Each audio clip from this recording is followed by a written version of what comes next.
Pinapatpat. Ginataang. Yan, malunggay. Wow. Hazard mapping. What's up guys, magandang hapon. So, ang oras natin ay ano na, Science, technology, and innovation will drive the quality and so, nanonood tayo ng Sona as well as our manufacturing, Pangulong Marcos. export, creative and So, service. ito, habang nanonood In tayo, existing markets and in new ones, ano tayo ng malunggay. Yan. the bane of the mismatch between Tulong ko yung jobs kapatid and ko. skills among our workforce is being So, rectified pakinggan natin kung ano through yung strengthened government, industry, labor, bagong project ni academic Pangulong partnerships, and the Marcos. continuous reskilling and upskilling training programs that we have put before our workforce. For our seafarers to continue to excel, maritime education in the Philippines has been strengthened. This will progress and solidify our country's position as a global maritime hub through the steady supply of competent Filipino seafarers to foreign merchant marine vessels. The question about the European Union's recognition of the standards of training of Filipino seafarers has, after 17 years, finally been resolved.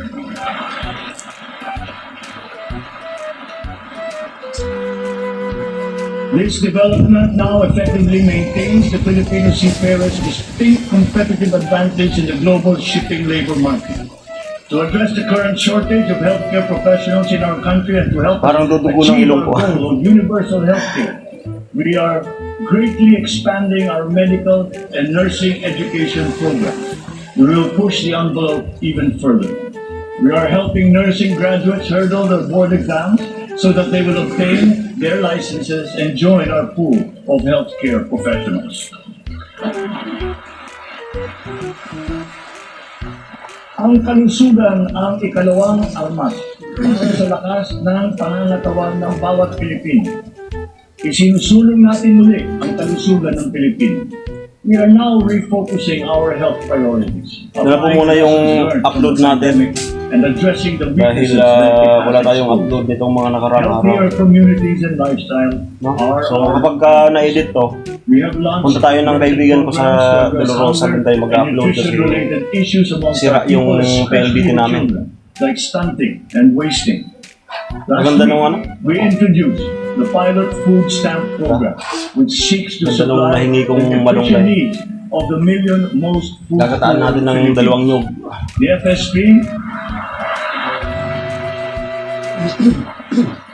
FSP shall complement our nutrition continuity programs, such as the first 1,000 days program, which ensures nourishment for the first 3 years of a child's life. The supplemental feeding program is for our children attending daycare centers. The K-6 program will feed kindergarten to grade 6 public school students who are suffering from wasting and severe malnutrition. We are catching up on the routine vaccinations of our children. As of this year, more than 80% of our eligible children have been vaccinated against measles, rubella, and polio. Nananawagan ako sa lahat ng mga magulang na kumpletuhin ang mga bakuna ng kanilang mga anak at magtungo sa pinakamalapit na health center para sa mga libreng bakuna. The whole of society must exert efforts to suppress the alarming rise of tuberculosis and HIV/AIDS. To stem the tide, the strategic plan is to ensure early diagnosis and treatment and ample testing sites and medications. Our healthcare system is undergoing structural changes. Public health facilities are being increased, both in number and in capability. Last year, more than 3,400 projects were completed to improve capacity for specialized medical treatment. Specialty centers in various fields are being established and integrated into our government hospitals. And in the last year, additional 60 specialty centers have been opened to the public.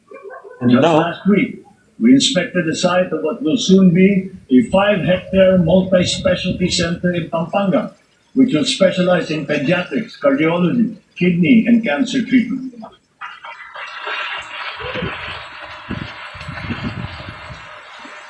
We are working for a more direct efficient delivery of services through integrated primary care providers and networks in partnerships with the LGUs and our partners in the private sector. These shall, of course, be supported by what is now a better and more efficient PhilHealth. Ang presyo ng mga mahalaga at pangunahing gamot ay bumaba ng humigit kumulang ng 40%. Mayroon din iba na bumaba na hanggang 70%. Aside from the maximum retail price regulation being implemented, strategic bank extension also lowered the prices of 59 essential medications that include consumption, diabetes, hypertension, kidney disease, and mental illness.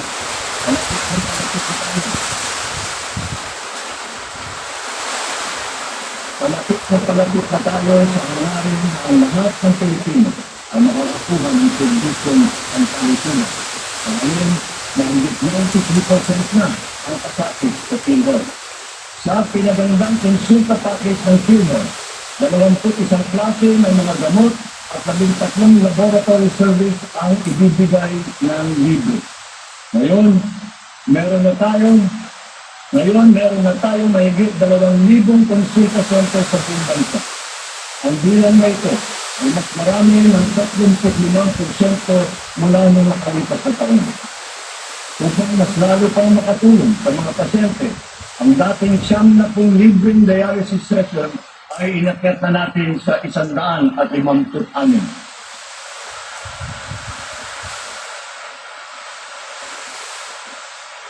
Mga kababayan, libre na po ngayon ang dialysis para sa karamihan ng Pilipino.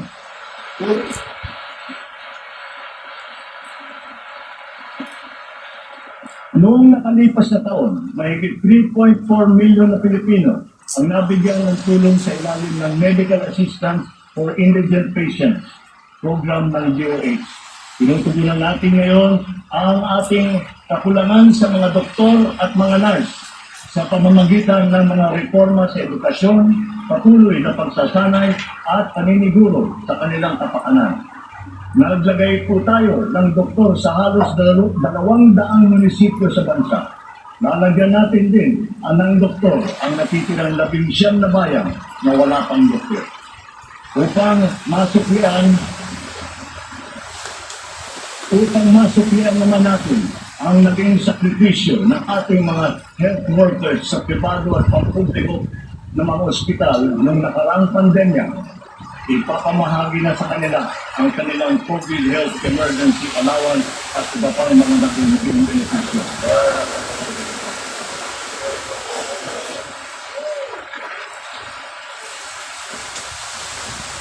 Kasabayan ng pangangalaga natin sa edukasyon at kalusugan ng ating mamamayan, tinitiyak din natin na may sapat at magandang hanap buhay sa loob at maging sa labas ng bansa. As of May this year, our employment rate rose to 95.7%.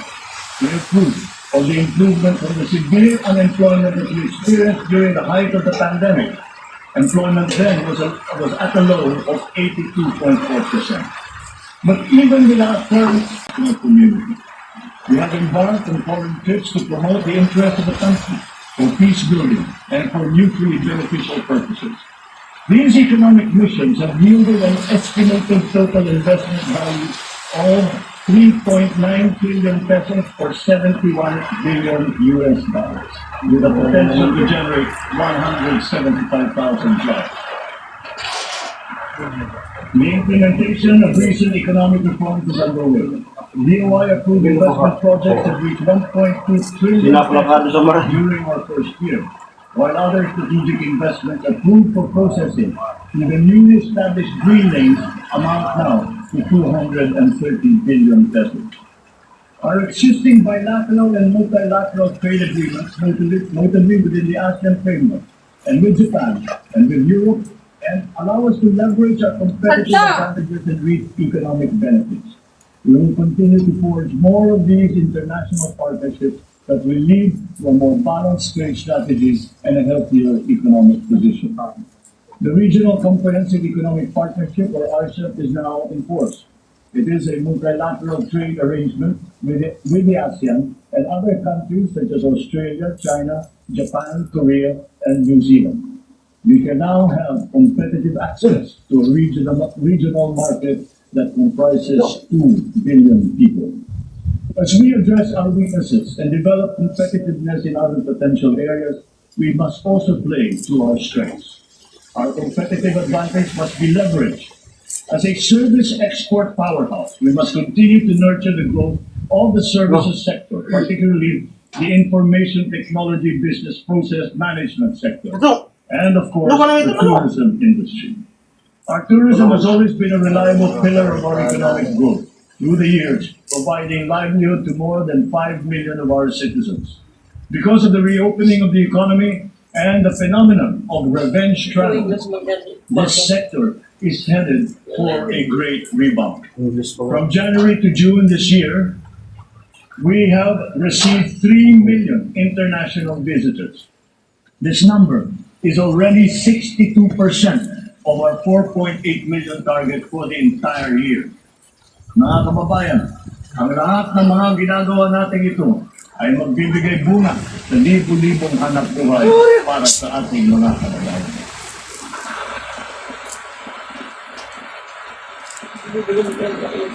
To create these investment opportunities, we must ensure that an enabling business environment is in place, that there is peace and order, and that the rule of law governs. We will solidify our country's reputation as an attractive and reliable investment destination. Building on institutional reforms in recent years, we have created green lanes for strategic investments and expedited the business processes in various sectors and investment environments.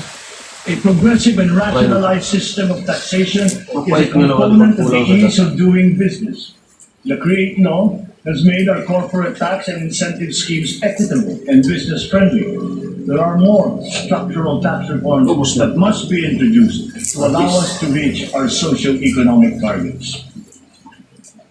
Digitalization is the call of today, not the call of the future, not the call of the future, but of the present. It is here, it is needed, and it is needed today. Government must fully embrace digitalization to provide better service to the people through its vital frontline services and its back-end functions. Digitalization will support the government's data-driven and science-based planning and decision-making. It is the greatest, most powerful tool, not just to improve the ease of doing business, but also against many forms of graft and corruption. Data shows that digitalization, in conjunction with government streamlining efforts, has significantly boosted efficiency. Notable examples are in the areas of government payments, company and business registrations, issuance of permits and licenses, loan applications, and revenue collection. All our digitalization efforts will be linked to our payment systems, whose digital transformation has been accelerating at a remarkable rate. Digital payments accounted for 42% of the total retail payments made in 2022, whether by businesses or individuals or by the government. Its high trajectory is now well positioned to achieve Bangko Central's target of 50% of total retail payments by this year. The PH app has also been launched. As envisioned, all key government services are to be integrated into the single and centralized mobile app for the convenience of the general public. The national ID system will be at the core of this digitally transformed network of government services. It will fundamentally change the lives of each Filipino. At 87% total registration, we are now closer to establishing a complete, accurate, and reliable digital database of our own for the entire population. This has already been integrated into the eGov.ph app and can be now accessed by our citizens. Consistent with this transformative policy direction, all government offices must then ensure that their vital services are digitalized immediately. In response to this call, the Department of Migrant Workers launched last week the Department of Migrant Workers Mobile to make the journey of our overseas Filipino workers easier. Because of system upgrades, our internet speed has improved. As of June of this year, our fixed broadband speed ranks 47th amongst 180 countries. This ranking is 11th place higher than it was last year. Our mobile internet speed is now ranked at 83 out of 142 countries, which is 8 places higher than it was last year. There will be more improvements as our internet infrastructure undergoes further upgrades. Earlier this year, Starlink went live in the Philippines, now providing high-speed satellite broadband connectivity. Our national fiber backbone and broadband ng MASA projects will also deliver high connectivity and high-speed internet. We are prioritizing geographically isolated and disadvantaged areas. The DICT has been directed to consolidate all these digitalized government services into the eGov PH app to establish the national government portal and the Philippine business data bank, the internet speed in our country. With our e-commerce roadmap firmly in place, we are poised to take this digitalization drive further and beyond, utilizing e-commerce to take full advantage of these technologies. The first bill that I signed into law was the SIM Registration Act, because we are mindful of the risks and vulnerabilities that can lead to negative consequences. Digital users and consumers shall be protected from identity theft, phishing, other online scams through essential systems and safeguards, such as cybersecurity, data privacy, consumer complaint mechanisms, and financial literacy campaigns. The training is necessary to ease the transition of those whose jobs will be affected by the shift in digitalization are also now being included in the curriculum and programs offered by TESDA, DICT, and other agencies of government. It is our wish that one day foreign employment will be driven by choice, not by necessity. It remains a noble calling that our OFWs have answered, requiring great sacrifice from their families and their communities. We are engaging with our partners. Okay, so 20 minutes lang po tayo. A safe working environment for our country. 20 minutes And lang. as we do so, we are also putting in place responsive mechanisms Para for social upload. welfare, repatriation, and reintegration of our returning Mamaya pa yan matatapos. into the Philippine economy. Ang tayo ng memory natin. As the world economy reopens, we are witnessing a rise in overseas Filipino deployment. In 2022, the number has increased by 62%. OFWs continue to send in historically high remittances, solidifying their role in our transformative economic growth. In 2022, our OFWs contributed $32.5 billion, or roughly 1.8 trillion pesos to our economy. Several countries Dito nga pala, hapunan namin. have also signified Dagataan interest ko ng in bilateral labor dalawang nyug. cooperation with the Philippines in the areas of healthcare, tourism, hospitality, engineering, construction, and information technology. Recently, we signed agreements with Singapore, Austria, and the province of Alberta. Ang sa linulubot sa Manila. Our priority is to ensure that the principles of ethical recruitment, Japan, fair employment, and the safe and orderly migration of our people are embodied in our agreements with other countries. For example, Lulubuton sa the deployment issue in the Kingdom of Saudi Arabia has now been resolved. And as of today, 70,000 of our OFWs have already been deployed to Saudi Arabia for Pautan ko na lang. Hindi ko na pinapot. Butang na lang. Moreover, the unpaid salaries and other related claims of some 14,000 OFWs who have been put out of work in Saudi Arabia during the pandemic are now being processed. The Crown Prince of the Kingdom of Saudi Arabia himself personally committed to me that the unpaid claims of Filipino workers would now be paid. Kakapili. Mira, kakapili. Ha? Kakapili din nila mo. Saan? Magpako? The continued employment of some 50,000 workers and the deployment of many more Filipino seafarers aboard EU vessels has also been assured. The lesson for us is that our education and skills training must always be attuned to the high, exacting, and constantly evolving global standards. Sa pagsusumikat ng mga mamamayan, walang hindi tatayanin. Kahit Sugar, kape, ang mga matatayang na pangarap ay mga Malamig kiss ka. kasama ang inaasam na talo. Patuwang natin ang lokal na pamahalaan at pribadong sektor upang matulungan sa pangangailangan ng pamahalaan. Patuloy ang serbisyo ng Pag-ibig Fund. Okay, so maraming salamat po sa inyong panonood. Ginawa po yung Para Sona sa 2023. nakaraang taon. Ito yata yung pangalawang Sona ni Pangulong Marcos. Sa pag-ibig. Right, so ito, marami pa yung aming katulong ko na yung si Papa. Right, so maraming salamat po sa inyong pagkantabay. Pasensya na po sa upload ko ngayon dahil para may ma-upload po tayo, no? So habang nag-ano nitong malunggay, makinig tayo ng mga sinabi ni mga pangako ng bagong project ni Pangulong Marcos. Okay, so it's Maraming Striker na makaka-upload na rin tayo. Wala pa kaming internet. Ayan. Wala pa. Hindi pa nagpupunta yung PLDT personnel, yung mga technician nila. So maraming salamat po. Ingat po kayo. And God bless po. Bye-bye. Ayan, so lulutuin na natin yung inano natin kanina ng malunggay na habang nagsusuna sa Pangulong Marcos. Lakas ng hangin habagat ngayon, grabe.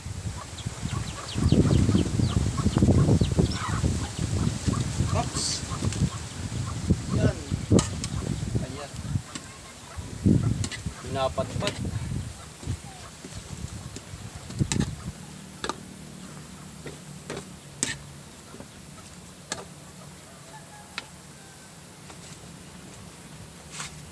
Isa pa. Yan. Ang dami.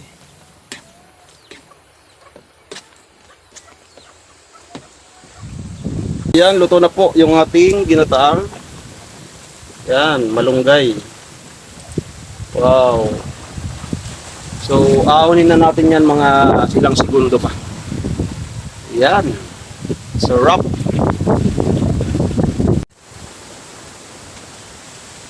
Bye-bye.